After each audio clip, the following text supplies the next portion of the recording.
Well, welcome to today's podcast. This is podcast number 2. This is Two Perspectives with Reverend Lee and Dr. Niranjan. And today we thought we'd approach the idea of what are relationships.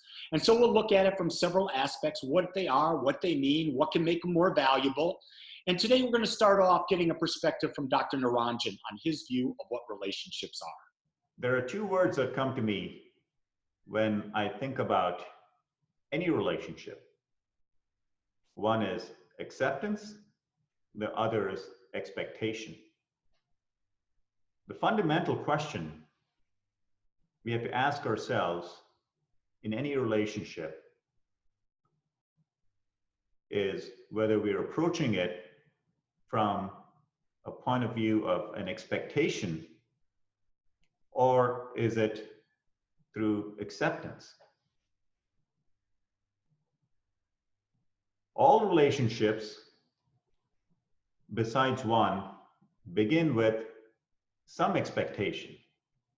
The one relationship where there's no expectation is our relationship with our own body and mind.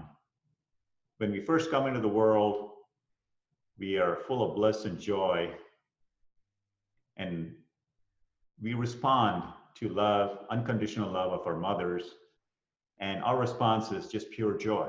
There's no expectation of the world. Expectations come later, once we get conditioned by people, what we learn, circumstances, and what is imparted to us. And these form the basis of all our expectations. And ultimately, a relationship, when it starts with expectation, the basic expectation is it going to bring me happiness or not? If we take the word acceptance and replace the word relationship with acceptance, we could perhaps say, I'm in acceptance with this, I'm in acceptance with that person, I'm in acceptance with nature. Automatically, you're in a relationship without an expectation of something coming back to you. In a relationship, there are givers and takers. Both parties to a relationship, if they start to take more than what they give in as their contribution to a relationship, there'll be nothing left to take. The ego determines a course of a relationship by going against the 4 fundamental principles of any relationship. One is tolerance, forbearance, coexistence, and acceptance.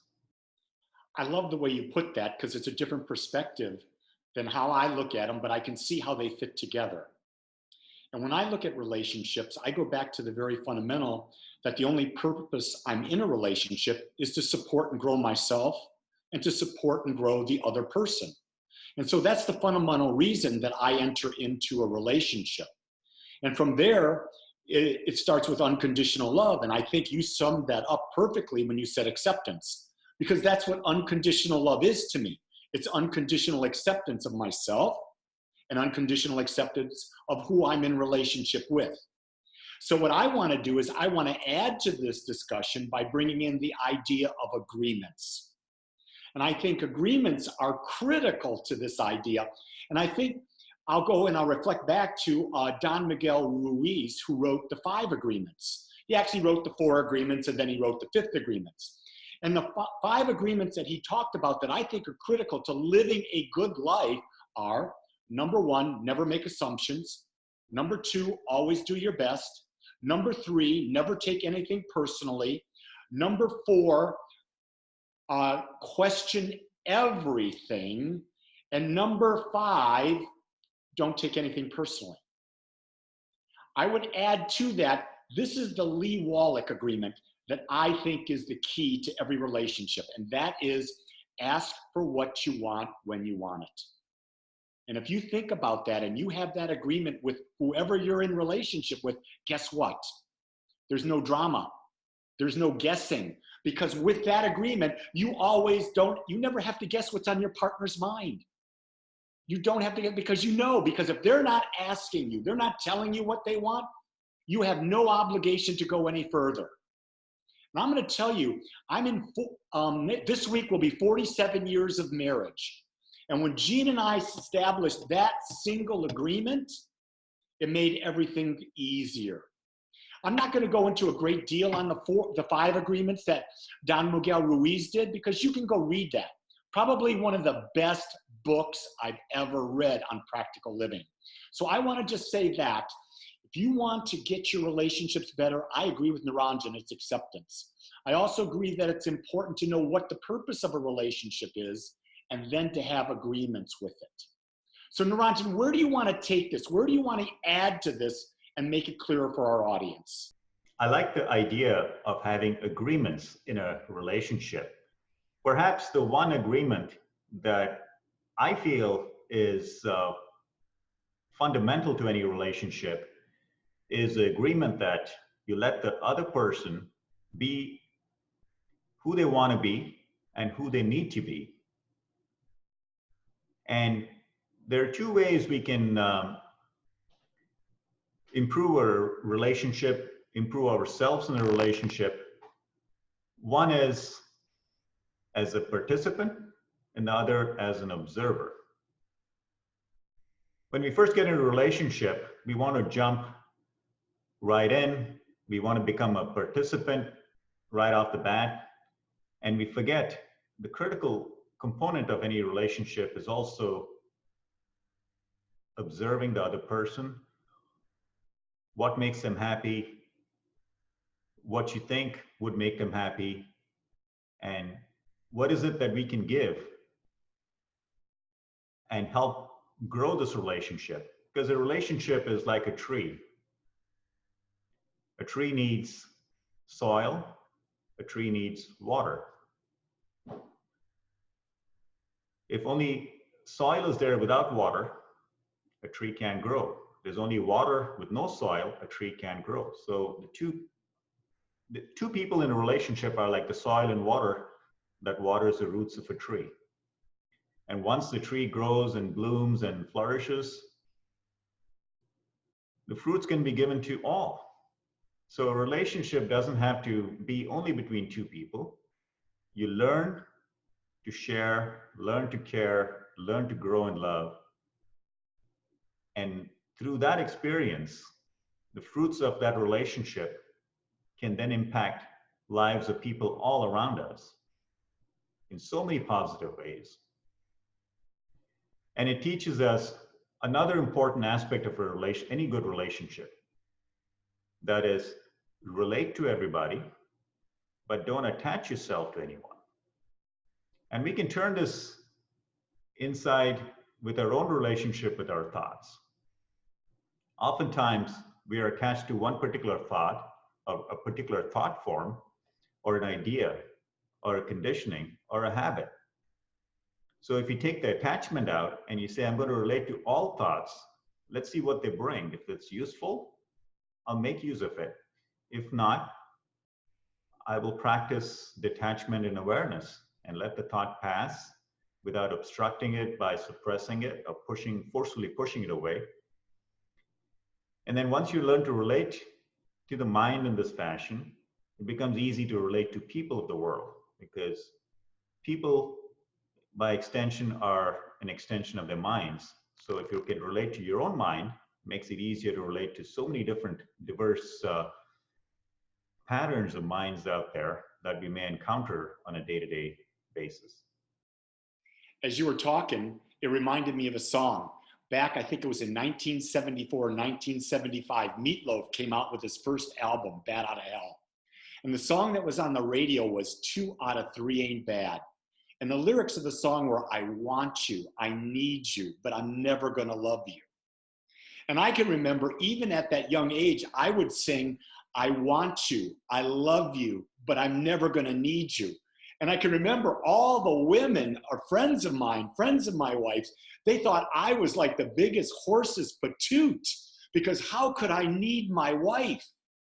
And I want you to know is that's that form of detachment that you were talking about, Niranjan, because I realized at a young age, I'm whole and perfect as I am. and that my wife is a partner that I've chosen to go on the journey with. But even if she weren't there, I'm okay. But I love having my wife on the journey. Interesting thing, most of the people who knocked me for my lyrics, they're no longer married because they had a need. They formed that codependent relationship. And I think that when you truly embody the idea of acceptance, you give that person the right to be themselves. You give them, here's what you give them. You give them freedom to be themselves. And when you give your partner freedom, it's the greatest gift of love you can give them, because man, they're not bound. My God, I want to spend time with you. With you, I feel good. I feel free. I'd like to add another thing to the concept of acceptance. So when we accept, there's an important thing that goes on in the mind, a great benefit that we may or may not be aware of. Acceptance clears a whole bunch of space in the mind. And for a relationship to grow, we need space. Not just giving the other person space, but we need space within us to allow the branches of those relationships, all the experiences and all the joy that comes in, to grow and spread. It cannot if the mind is cluttered with ideas, expectations. So acceptance is like clearing the field where you plant this giant tree, which starts off as a tiny seed, sprouts, and spreads all around. There are many things we can learn from nature about how to maintain a relationship. If you think about the air that we breathe, air that enters every single person, every single one of the 7-odd billion people on Earth, that air is common to all.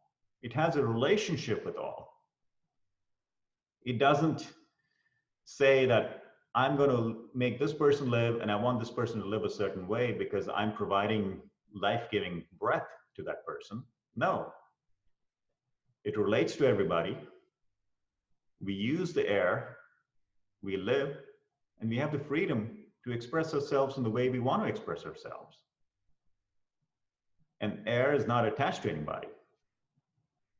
If it is only in one part of the world,